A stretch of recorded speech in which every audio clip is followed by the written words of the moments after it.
Welcome to another episode of Mr. Therapist and the Counselor Podcast. We are your guide towards personal recovery, whether you're dealing with an addiction, a mental health issue, or you're just trying to figure things out in life. We empower your growth through candid conversations and demystifying the process of therapy. My name is Manny Romero. Jesse O. This week on Time Sessions, we process a lot of different things. We process the Russell Brand controversy. We process Bill W.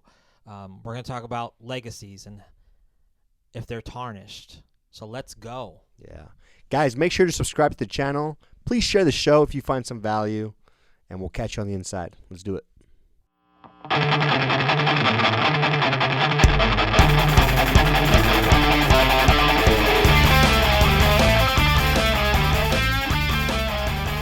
All right, here we are. Another episode. Episode, I think it's episode 24 or something like that. I don't want to. Don't do that don't because do it. like we're gonna the whole recording thing. It's gonna be all confusing. I'm just really excited. How are you? How fly are those Nikes today? Show those off. Look at these. For those that are watching on the YouTube channel, These Manny's are doing a pose right now. These are grown man Jordans. Grown man Jordans? Yes, and Nike, if you want to sponsor us.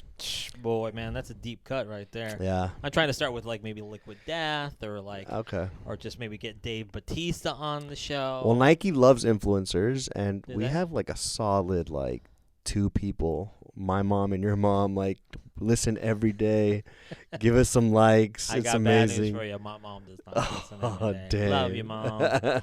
I'm doing good though, man. I didn't ask you, but go ahead. You did anyway. ask Yeah. me. Did I? Okay, You go. totally asked me. You're bad listener, man. I am. It's not a skill set of mine. What am I doing with my profession?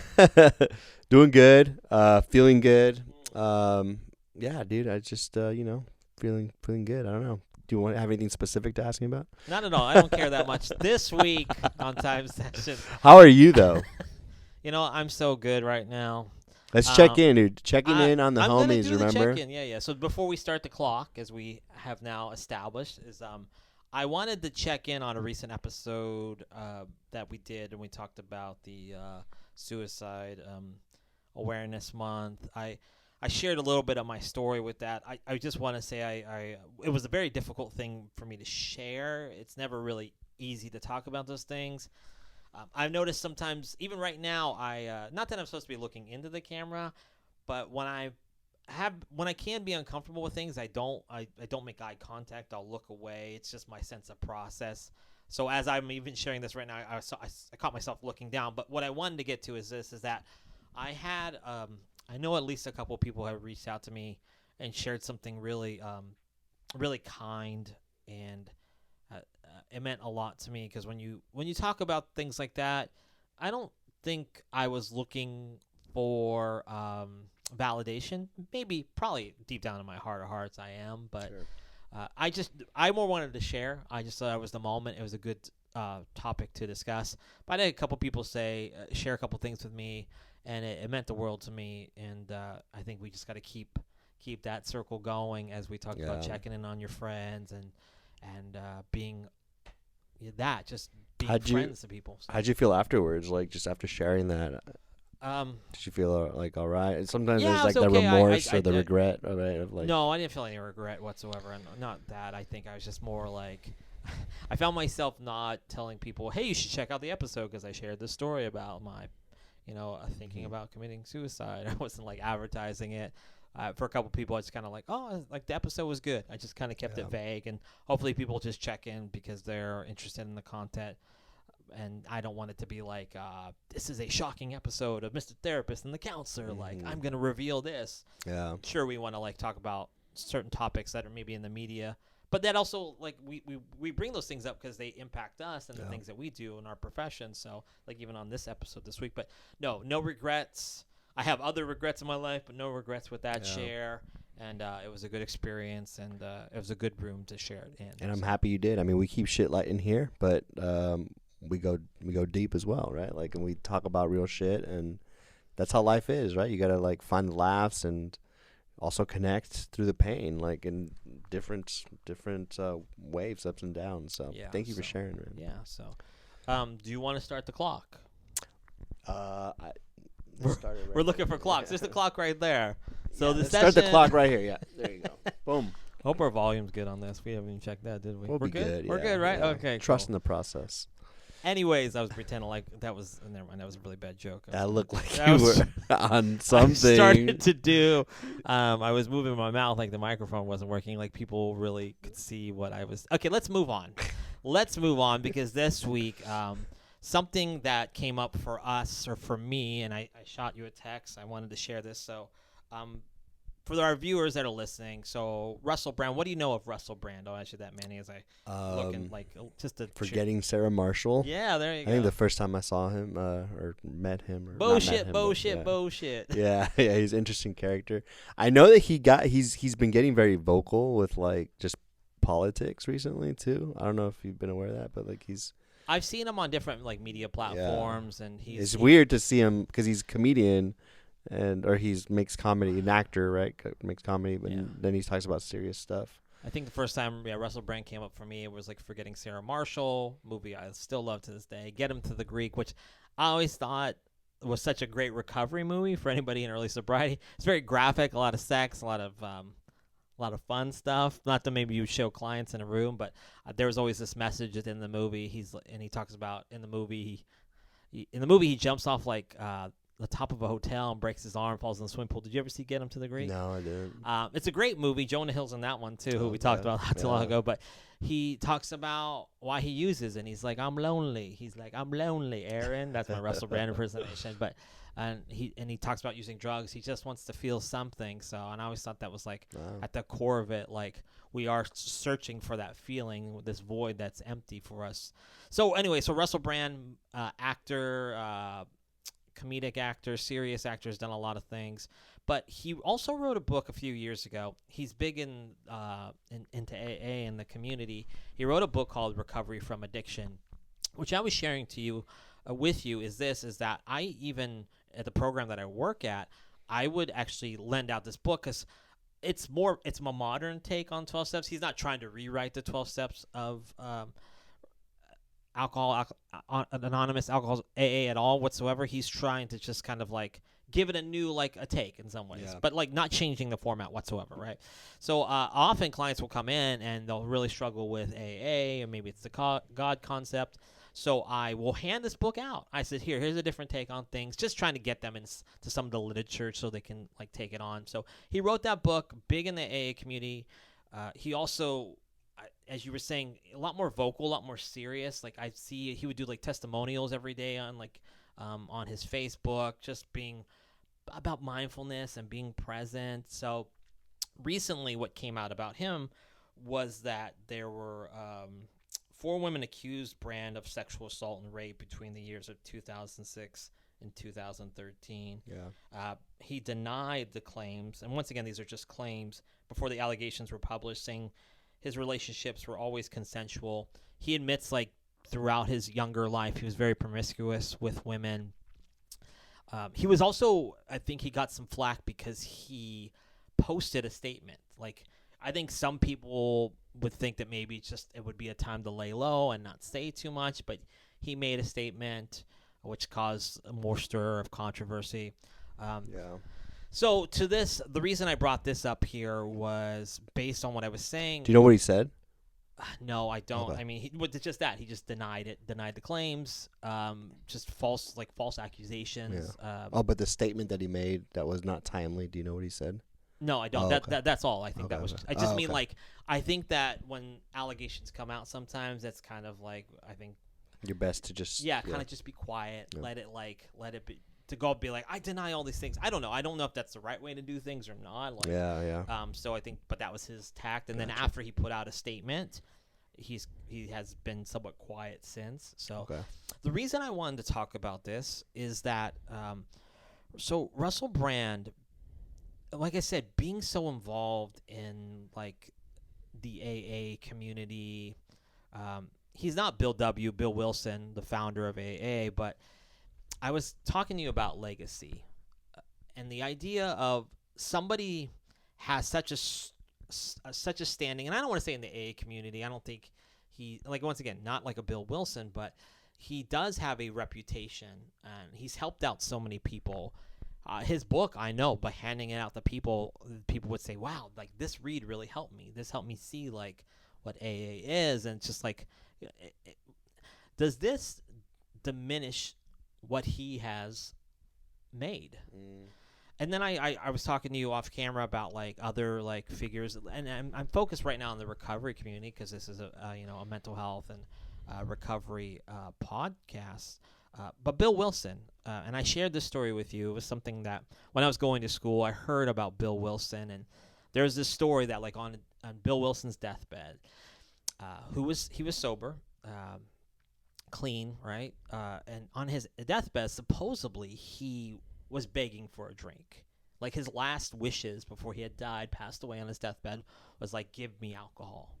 And the people around him were like, "Bill, you can't do that. You can't. You'll tarnish your legacy if you have a drink. Everything you stood for." I mean, I don't know if these are exact statements, so please don't take this as fact. But like these statements, in some ways, were like gonna, almost like, I don't want to say wipe out what AA was, but like what he stood for, it would all be thrown away. Right. So once again, maybe focus more on Bill Wilson and listen. I was talking to a colleague of mine who's super engaged in AA, and he was just saying like Bill Wilson wasn't seen as a good guy. He was a guy that was dishonest with his wife, womanizer. I mean, I don't know other things about him, but he wasn't known as this like clean, a clean reputation. How about that? But yeah, the question that makes you wonder is if this is something that tarnishes like your legacy because of these either the accusations on Russell Brand or even the stories about Bill W. What we build before we leave this place, what we create, is it somehow impacted negatively? Like, are we going to look at things differently because of the actions of these men? I don't know. I think I have an opinion on this. I think like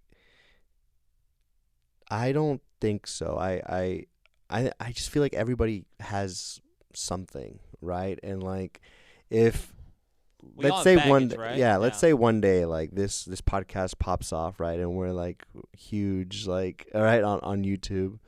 Crossing my fingers that happens. When we're huge, Are you like if somebody wanted to like just scan through your life and find something on you, could they? Oh, I'm sure on my life for sure. Yeah, they could do it on my life too, right? And I think like I don't know who hasn't made mistakes or who hasn't done something bad or something that that can be used against them. And so to me, I look at that and I'm like, well, like, people are human. Now you're talking about sexual accusations. Like if those are true, that's screwed up, right? It doesn't take away from how screwed up they are. But I mean, you have a book that Russell Brand wrote that you gave to someone in recovery, and it helped that person embrace recovery and addiction. Does it take away from the impact that it had in that person's life? It shouldn't, right? If that client of yours like understood the 12 steps better, embraced them because of that book, because of something that Russell Brand wrote, I think it's just it's different, right? Like there's still value in the content that he provided or that he gave. He still maybe wrote those books with a good intention and helped other people. And if you think about your clients in recovery, when you're sitting with a client, how many things has that person probably done when they've been in their addiction, in their active addiction, right? And it's like we have hope for those people. Like they can change. There's things that they can do differently. Now, if you're talking to if Russell Brand is, sitting here and he's still today like looking to sexually assault women, then yeah, this person's probably not a good person. But if it was a mistake he made or Bill W. craving him, So here's the thing, though. We're talking mistakes. Mm-hmm. There's probably a scale when it comes to mistakes, right?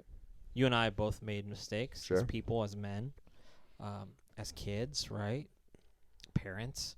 There's a level to it. I did want to ask you this as well. So just maybe this ties into the questioning, and it's prominent somewhat in the media right now too. Danny Masterson, he was on that 70s show. He recently was convicted as well on not that Russell Brand was not convicted on that, but he was alone convicted on rape charges. He's serving, I think, 30 years. Wow. So, and what recently came out in the media with that was he had a lot of friends and supporters. One like real famous one that you would know would be Ashton Kutcher and Mila Kunis.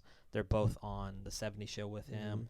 It came out in public that they had wrote letters to the judge, basically speaking like character witnesses in the sense like, Danny's I don't know the full content of the letters, but it was like kind of focusing on him as a man, as a father, as a husband.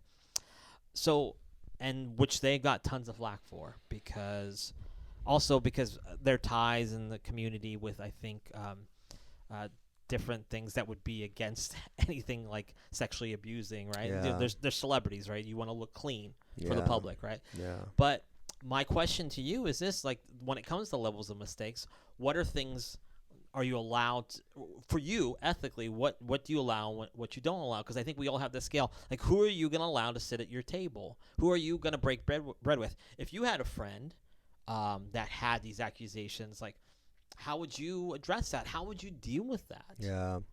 Because this person would still be your friend, right?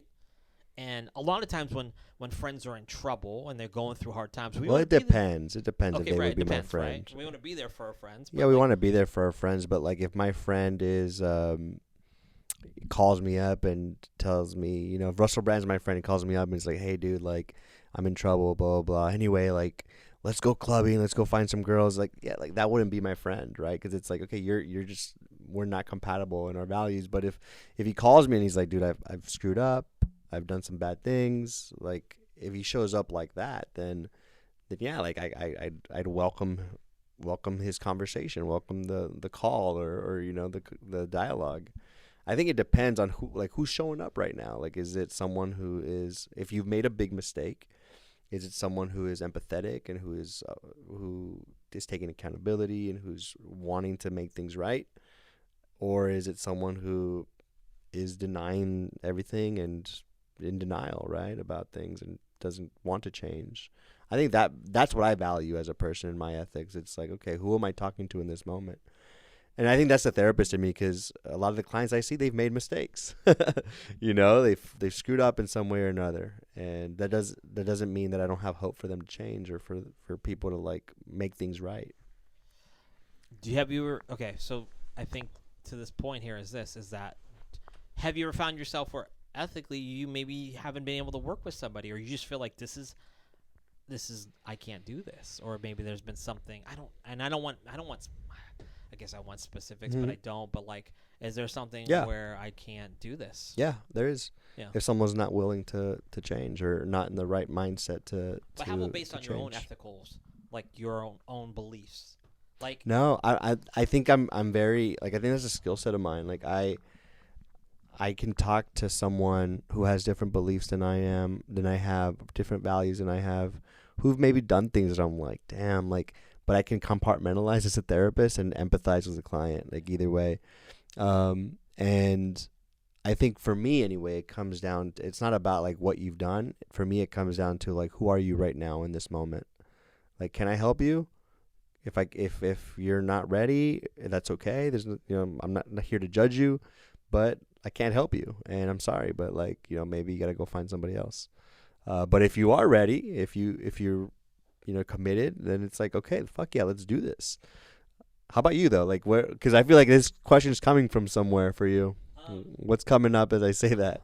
I guess I've told myself there's some people are not going to go into group therapy, and there's just some things people are not going to share in a group because of what people will assume or judge, and based on things that we just don't talk about. Like, I've rarely had men come in and say, yeah, I hit my wife or I beat my wife, because are people going to talk about that in a public setting? Even like, not say a public setting, let's say in a therapeutic setting, in a group setting, maybe one-on-one. But there's I've sat there sometimes, I looked around the room and I'm just like, there could be somebody in here that's done something Sure. that they just can't share. because it will change. Or something that if they share, like I could see them differently. Would you say that? Yeah, me too. Actually, No? I think that there are probably certain ethical stretches I can go, and when I say ethical stretches, like I'm willing to try to be open minded. I've said this to clients before. You're either open minded or you're not. So may I say I feel that I am open minded, even though instinctually there's something kind of grabbing me inside going, no, no, no, this is not what you like. No, no, no, you don't believe that. But I feel, yes, I am open-minded because I'm going to I'm going to let you put this on the table right now and I'm going to really look at it. Okay. And but in my experiences though, based on character and maybe even presentation or my read or my sense, right? There are some things where I'm just kind of like, I don't know. I don't know if I'm based on my beliefs, my experiences, I compartmentalizing like emotions. I can still say I'm a very emotional person. So I don't know if I can work with you because of what you've done. And that's okay. I think you're not the only one in having that. I think you have people. It's called countertransference, right? It's like when a therapist or a mental health professional experiences some sort of emotion from their client, it's called countertransference, and that could be like, you could feel empathetic for them, you could have some attraction for your client, you could like have some anger towards your client, right? Like that's countertransference. And sometimes it happens, a lot of cases, that therapists come across something with a client that maybe is like, man, I can no longer see you as a client, I'm sort of jaded now in how I see you. And it's unfortunate that it happens, but it happens, right? There's nothing wrong with that. I think it's just we have different. Yeah. Can you sit here today? You tell me you can work with anybody. So far, I've been able to work with everybody. Okay. Everybody who's been willing. I think that's my thing. If you're not willing to change, then I get frustrated and I get upset, and I'm like, then I can't work with you. Okay. Yeah. So far, I've been. Okay. Yeah. Yeah. Okay, I believe you. I'm thinking about I'm thinking about something we'll talk about at a later date. Episode 2 of yeah, we'll talk about that another time. Okay. But yeah. Yes, so far yes. Do you believe me? I do believe you. Okay. Yeah. I do believe you. I think that How do you feel about that? I think of it as a strength. I was trying to think. I really was trying to think of examples for you of like, okay, so this person comes and sits in your room. Like, how do you do that? Yeah. And I don't know. I guess I don't want to like be extreme or graphic, but somebody's coming here and he's like, they've sexually assaulted children or something like that. Like, I don't know. That'd be rough. Yeah. Yeah, I don't know if I could do that. Yeah, I just don't know, and I'm kind of climbing up a little bit because I don't know, because this is a open, like, we're on a podcast here, and I have a lot of emotions and feelings attached to that. Like, I don't know where I can go with that. That would be rough. Yeah, that'd be rough. So, but I've never been presented with the situation. I wonder what I would do. I don't know. Yeah, it would be. Yeah.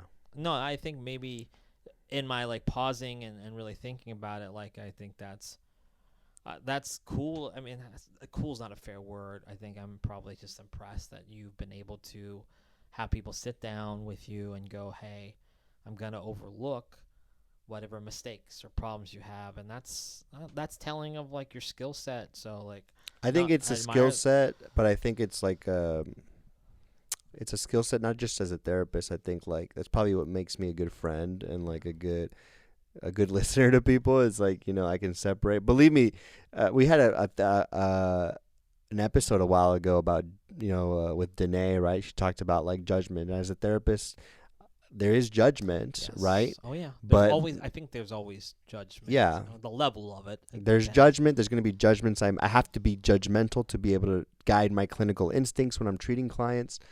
But if you're my client, I'm really good at separating that. You know what I mean? And so far I haven't.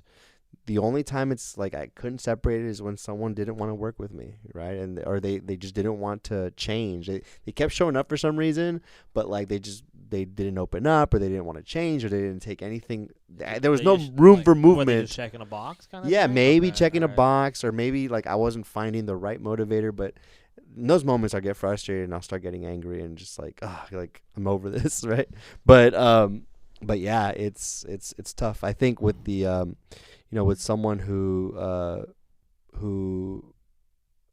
has had molested kids or abused kids, I think I would have had a different experience before having kids and after Right, having of course. kids, and so I Think don't know so. how I that don't would know. go, but So it's let's say let's just put myself in this example. I come to you and I'm dealing with what Russell Brand's dealing with. I'm having these accusations. yeah. How do you treat me as a friend? How do you feel about this? That's probably my question to you. It's like, Yeah. wow, like what, so like, I guess maybe first I'd want to know, like, is it true? Okay, so you want Like what's I'd the want to truth, know, is it right? true or is it not Yeah, true? and I Because you're denied being it. I'm like, accused. yeah, Yeah, like it's not true, man. it's not true. Yeah. Okay. Okay. Well, how do you how can I help you right now? And if it is true, it's like, okay, how do you feel about all this? And like, where are you at with it? Because if you don't care, then yeah, it's like, well, then there's nothing I can do to help you, right? Listen, we started off the conversation talking about tarnishing, like the legacy, right? Like, I don't, with like, let's say with Bill W, like, based on that, like, I think that's probably everybody's. I don't want to say everybody, but most people I know that are in sobriety and recovery, like, have all had their struggles and have all wanted to like have a drink or thought about having a drink or using a drug. So from the story of Bill W, like laying there, like, hey, it's kind of like I'm on my deathbed, like, why not one last time? Who cares? I'm kind of throwing it all at the window, like, I get that, dude. yeah. But like, I think I've asked clients this question before, like almost it's in a process, like in a group, but like, if you had one more day to live, what would you do? A lot of them were like, totally drink, totally Yeah. use drugs, like go all out, right? What's Do you the see point? something wrong with that? I don't know. I don't see anything at all wrong I with don't it. see it It's wrong your with that. life. It's what you decide, the choice. But my response to that question, I'm pouring on the board, but my response to that question is this: like, it is legacy, though. How do you want to be seen? Like, Yes. what do you want to know? Like, do It's a you good want to question. know, like, well, yeah, Jesse stood for this, like, for how many years of his life, but on that last day, he blew up a bank, and he like, What do you think Bill like, W's legacy is, though? Is it like that he's like a perfect human? Like, I don't no, think that's his legacy. I His think legacy is that recovery is possible, right? But like, if you dive deep into recovery, what's a part of recovery? What's the last stage of recovery? This is educational. Relapse is the last stage of recovery. yeah, Like, relapse is a part of recovery, yeah. and I think it's a very real reality that maybe is hard to, if you're thinking of, like, the greatness of Bill W and what he did for Alcoholics Anonymous and Narcotics Anonymous. He gave people hope. He gave people something to hold on to. But the ugliness is that, like, relapse is still very much a part of everyone's story. And maybe the real legacy is that, like, even Bill W was susceptible to relapse, right? He wasn't a god figure. He wasn't almighty. He was human just like everybody else. And what if somebody can connect to that story? Fuck, even Bill W still wanted to drink on his deathbed, and he was still able to, accomplish something great. Maybe I can. I can too. I mean, Even though I feel he this had way. the sober support network around him to protect, or not protect him, but just support him. Yeah. So, I think I do feel, though, my last feeling on this, because I think we're about out of time, right? We got But a couple more minutes. couple more minutes. I think there is a shadow, though. I think that there is. Does it tarnish it? Does it destroy the legacy?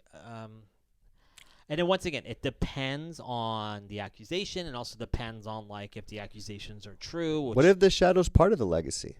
It's part of the drawing. It's part of the painting. It's part of the, there has to be, like, it's not perfect. It's not, but there's levels to this game at the same time, though.